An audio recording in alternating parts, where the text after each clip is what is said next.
This is the IELTS listening test. You will hear a number of different recordings and you will have to answer questions on what you hear. There will be time for you to read the instructions and questions, and you will have a chance to check your work. All the recordings will be played once only. The test is in 4 parts.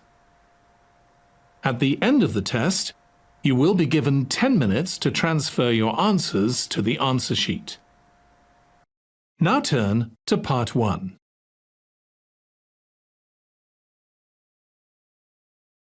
Part 1.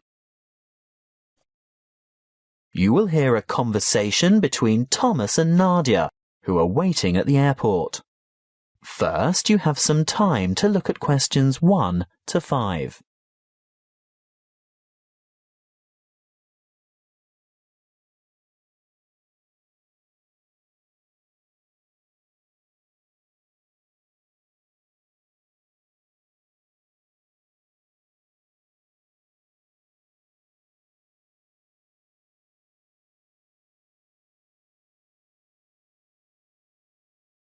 Now we shall begin. You should answer the questions as you listen, because you will not hear the recording a second time. Listen carefully and answer questions 1 to 5. Where have you been, Nadia? Browsing in the bookshop. What took you so long? You said you were only going to be away 5 minutes. I was only gone for a quarter of an hour. Well, it seemed much longer than that. Did you buy anything? I was tempted to get the latest novel by Dan Brown, but it's quite heavy and I'd have to carry it around with me. If I could have found a crossword puzzle book, I'd have bought it. But in the end, I was attracted to a front-page article in today's issue of the New York Times. Is that all you bought then? Yes. Look, why don't you read the business section while I catch up on the news, and then we can swap? I'd rather have the entertainment section. Are you looking for anything in particular? I just thought they might have a review in there of that new play that opened on Broadway yesterday. The drama about the awfully cruel pirate? Oh, I'd forgotten about that. I wonder how good it is. Actually, I was thinking of the new comedy, the one about the physician. Dr. Hunter. That's the one. Well, when I was in the bookshop, I overheard a couple talking about it, and they said it was fantastic, not in the least bit boring. They especially liked the actor who played the main part. Very smooth, apparently. Lots of fun, then? Well, according to those two, they thought it was hilarious. Ooh, we'll have to make a point of seeing it when we get back. Definitely. We didn't have time for breakfast and I'm hungry. Do you fancy a coffee and a muffin? Sounds like a good idea. And how will you have your coffee today? Long and black as usual? I think I might have something different this morning. What? You don't mean a flat white or some other milky one? Oh, I don't know. I want something to perk me up. An espresso, short and black with sugar? Perfect. Will that be with a chocolate muffin or a berry muffin? I'll try to stay off chocolate. The berry sounds healthier. And I'll have a plain one with butter. Won't be long. Before you hear the rest of the conversation, you have some time to look at questions 6 to 10.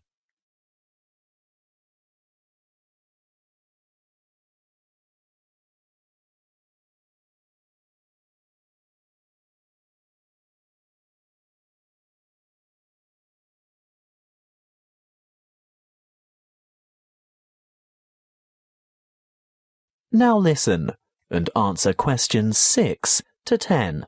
Here you are. Mind the coffee. It's really hot. Thank you. I'm really ready for this. Have you thought about what we should see when we get to London? The Tower, of course.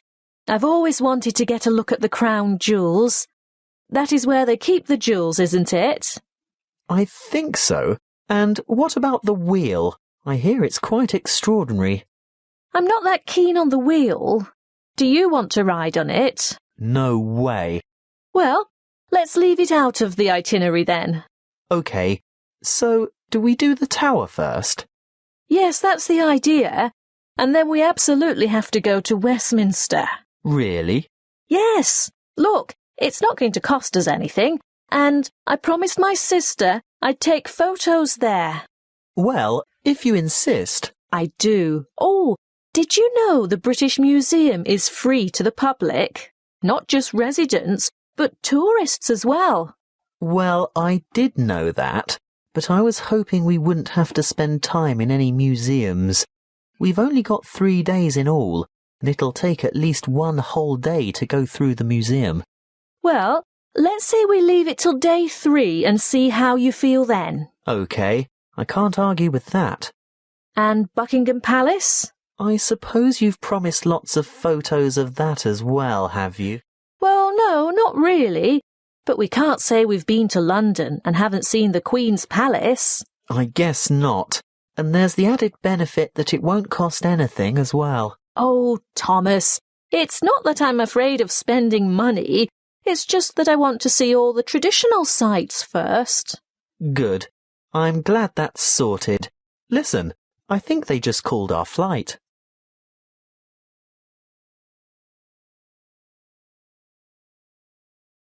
That is the end of Part 1. You now have 1 minute to check your answers to Part 1.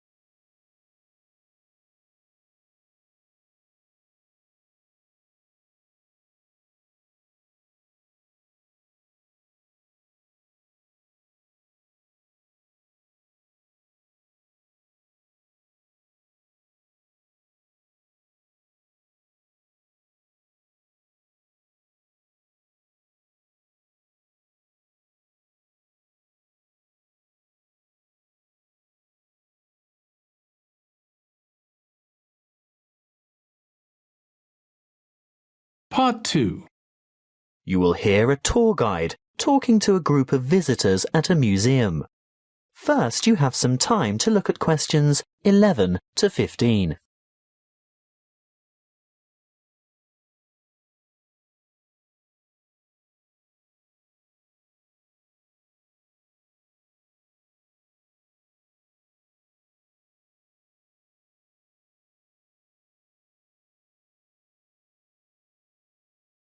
Listen carefully and answer questions 11 to 15. Welcome to the museum. Before we go inside, I'd like to remind you of 1 or 2 things. Firstly, you'll be pleased to know that admission is free to all visitors, so explore at your leisure, and if you can't take it all in today, you can come back again and again without any charge at all. Opening hours are from 10 a.m. to 5:30 p.m. most days, but the museum closes a little later on Thursday and Friday evenings. There are new multimedia guides available in 10 languages. They can be picked up from the desk in the covered courtyard for £4.50, and you can have it with you all day, from opening time in the morning until half an hour before closing. But you will need to produce ID. A passport, driver's licence or national identity card are all acceptable. These multimedia guides have audio commentary as well as images and an interactive map for easy navigation. They're simple to operate, and you will get a more detailed insight into many of the objects in the various galleries. As a security measure, apart from your camera and a purse, wallet or small handbag, your other belongings such as large bags, coats and umbrellas will have to be left at the cloakroom. Please note that the museum has recently revised the regulations for the size of bags and parcels that it will accept in its cloakrooms. I think the maximum size is 40 by 40 by 50 centimetres with a maximum weight of 8 kilograms. The only exception to this is prams and pushchairs. There is a charge of £1 per item. The main cloakroom is to the left of the main entrance, and there is another one at the north entrance. It may seem obvious, but may I remind you also that you should set your mobile phone to silent or turn it off altogether while you are in the museum, and do not carry or consume any food or drink in the exhibition halls. If you are hungry, there is an excellent restaurant where you can purchase a light lunch or a full meal. If it's just a hot beverage you want, then I can recommend taking a break at the Gallery Cafe.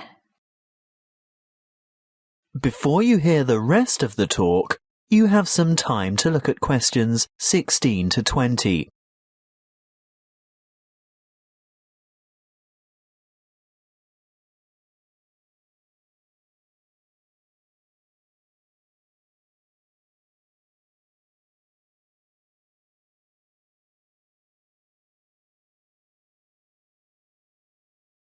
Now listen and answer questions 16 to 20.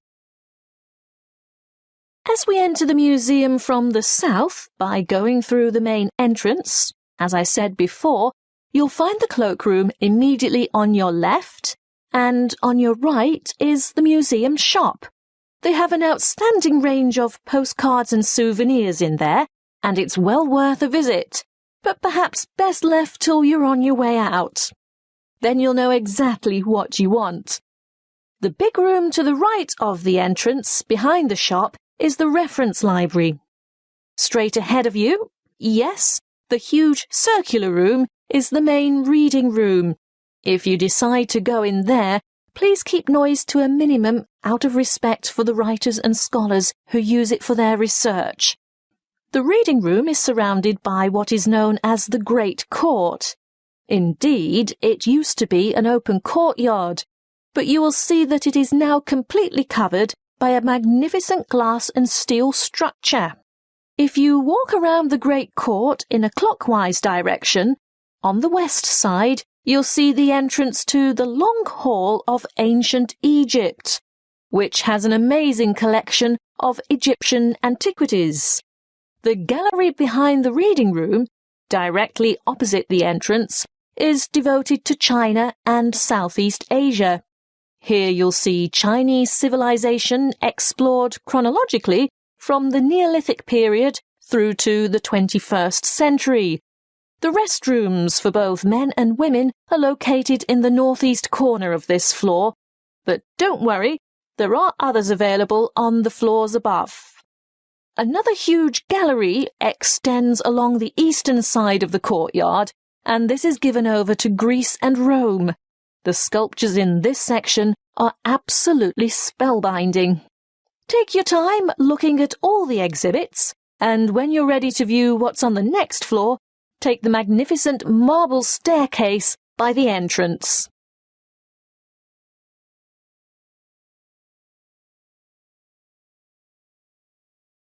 That is the end of Part 2. You now have 30 seconds to check your answers to Part 2.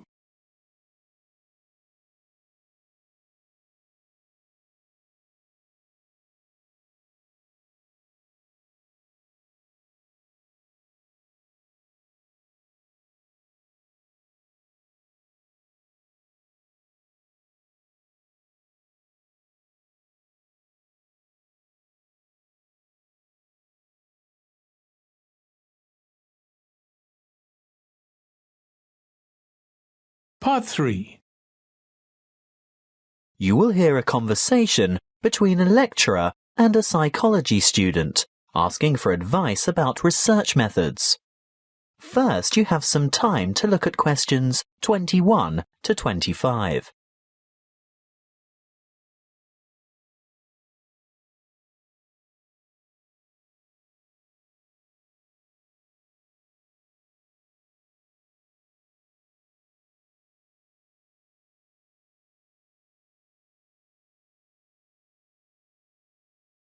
Listen carefully and answer questions 21 to 25.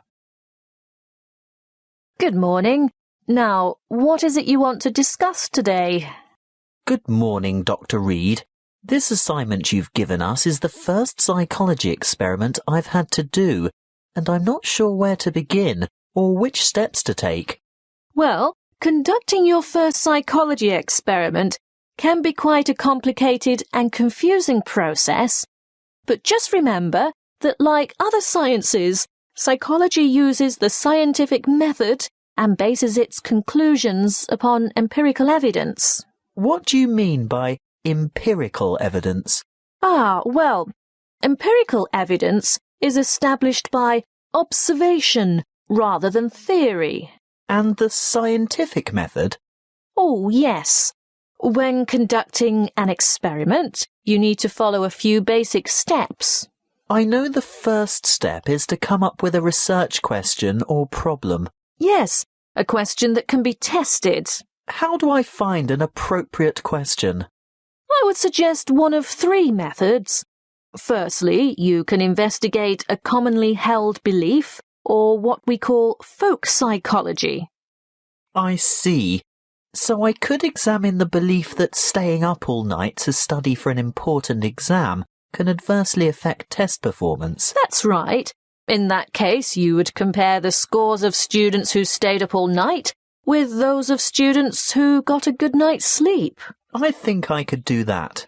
Well, alternatively, you might want to consider reviewing the literature on psychology. You know, published studies can be a good source of unanswered research questions. I'm sure you've read papers where the authors note the need for further research. So I would come up with some questions that remain unanswered. Correct. But there is a third source of ideas. Just think about everyday problems and then consider how you could investigate potential solutions. Okay. Perhaps I could study various memorization strategies to find out which are the most effective. That's the idea.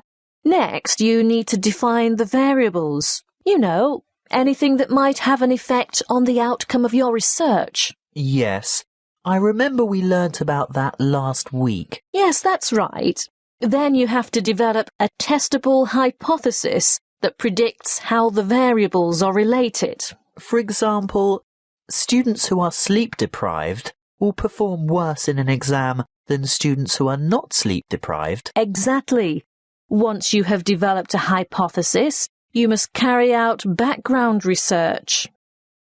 I can use books, journals, online databases, and websites. Yes, all of those. I covered the reasons for background research in last Friday's lecture, didn't I? What you have to remember at this stage is to take careful notes and generate a bibliography of your sources. Before you hear the rest of the conversation, you have some time to look at questions 26 to 30.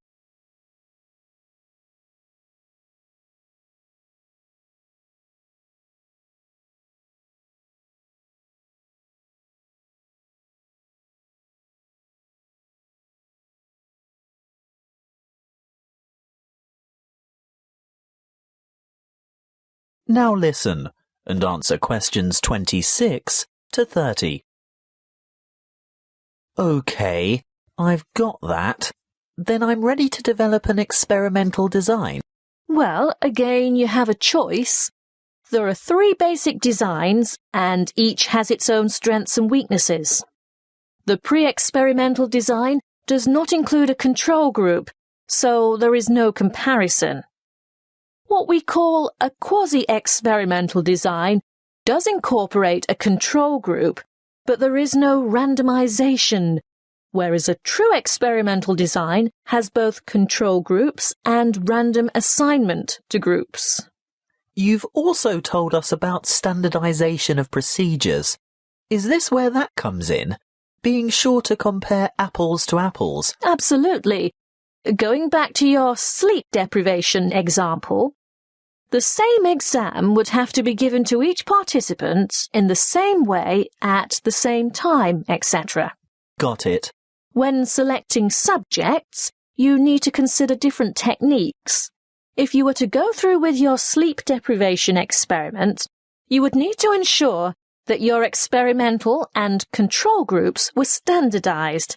That is, all third-year accounting students, for instance. A simple random sample involves choosing a number of participants from a group of similar people.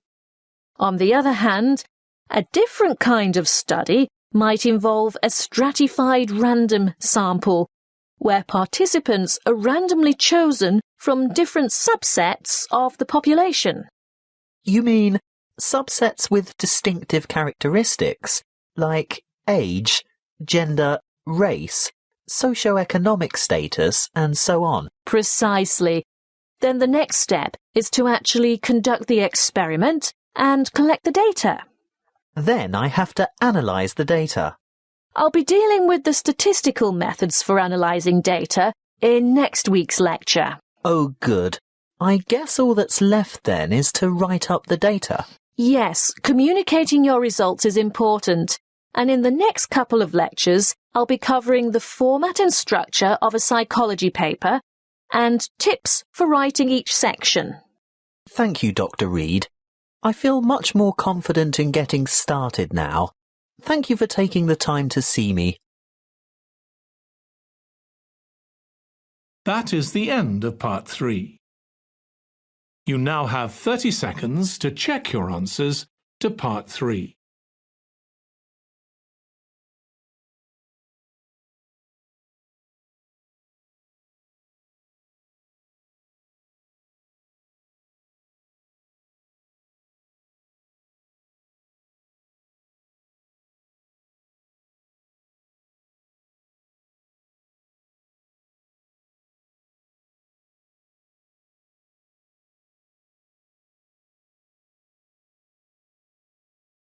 Part 4.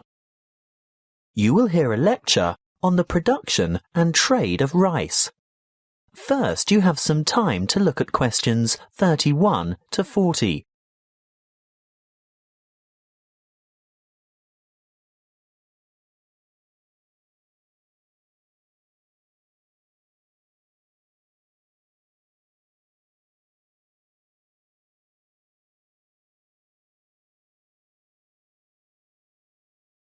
Listen carefully and answer questions 31 to 40.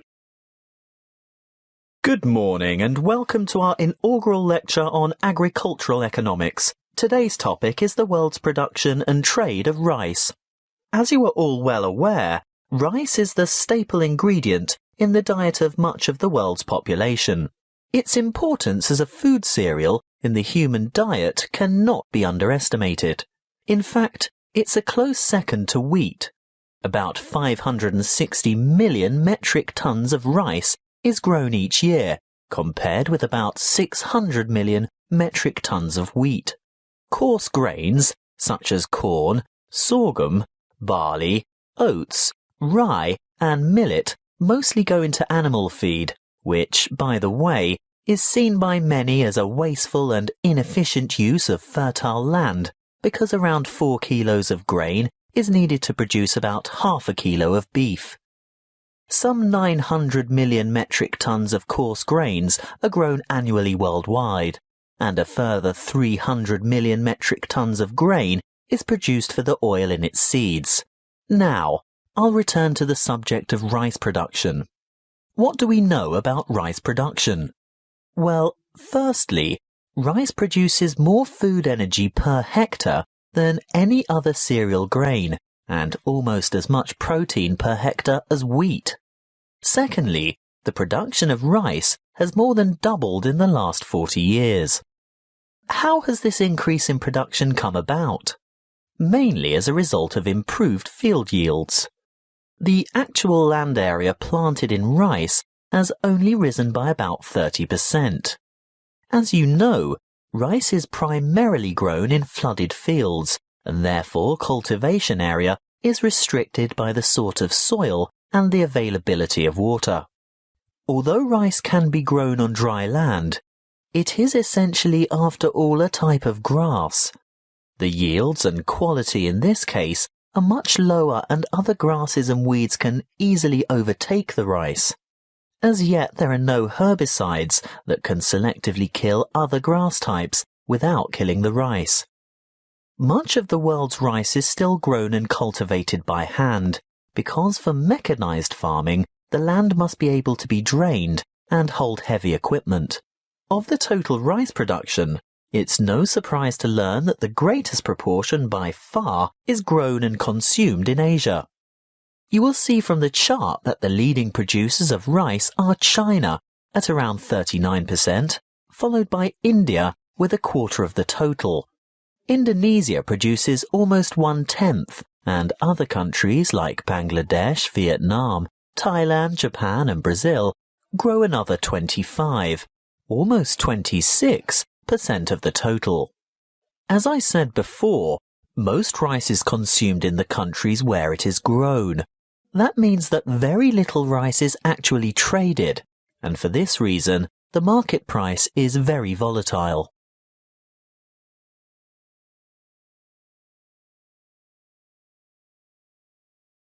That is the end of Part 4. You now have 1 minute to check your answers to Part 4. That is the end of the listening test. In the IELTS test, you would now have 10 minutes to transfer your answers to the answer sheet.